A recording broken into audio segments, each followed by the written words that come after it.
নমস্কাৰ অসম নিউজ এক্সপ্ৰেছলৈ আপোনালোকক স্বাগতম জনাইছোঁ।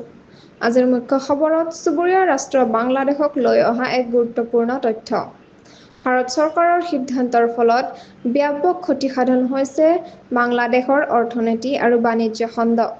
ভাৰত চৰকাৰে লোৱা শেহতীয়া সিদ্ধান্ত অনুসৰি এতিয়া বাংলাদেশৰ ৰেডিমেড গাৰ্মেণ্ট আৰু প্ৰচেছড খাদ্য সামগ্ৰী স্থল সীমান্তৰ জৰিয়তে ভাৰতলৈ প্ৰৱেশ কৰিব নোৱাৰিব।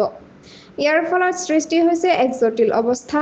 বিশেষকৈ উত্তৰ-পূৰ্বাঞ্চলৰ সীমান্ত অঞ্চলবোৰত যদিও সমুদ্ৰ বন্দৰ যেনে কলকাতা বা মুম্বাইৰ জৰিয়তে এই সামগ্ৰীসমূহ ভাৰতে প্ৰেৰণ কৰিব পৰা যাব, তথাপিও এই নিষেধাজ্ঞাই বাংলাদেশৰ ওপৰত বিশাল প্ৰভাৱ পেলাইছে।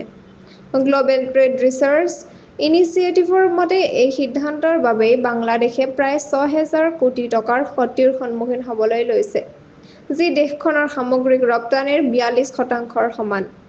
এই পৰিস্থিতিৰ জন্ম হোৱাৰ পিছে কিছুমান কূটনৈতিক মন্তব্য আৰু চীনৰ সৈতে বাংলাদেশৰ ঘনিষ্ঠতা।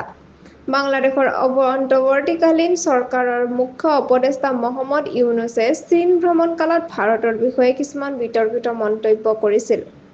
এই মন্তব্যই এতিয়া দেশখনক দাম দিব লগা কৰি তুলিছে।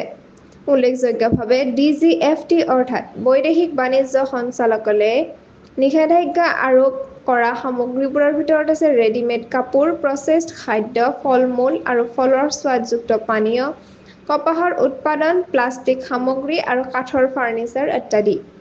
ইয়াৰ ফলত বিশেষকৈ অসম, মেঘালয়, ত্ৰিপুৰা আৰু মিজোৰামৰ ভূমি শুল্ক ষ্টেচনসমূহত এই সামগ্ৰীবোৰে স্থান নাপাব। যদিও বাংলাদেশৰ পৰা ভূটান বা নেপাললৈ যোৱা সামগ্ৰীৰ ক্ষেত্ৰত কোৱা হৈছে নিষেধাজ্ঞা থাকিব নালাগে, বাণিজ্য আৰু কূটনীতিক দুয়োটা আক্ৰান্ত হোৱাৰ এই ঘটনাই এখন নতুন অধ্যায় আৰম্ভ কৰিছে।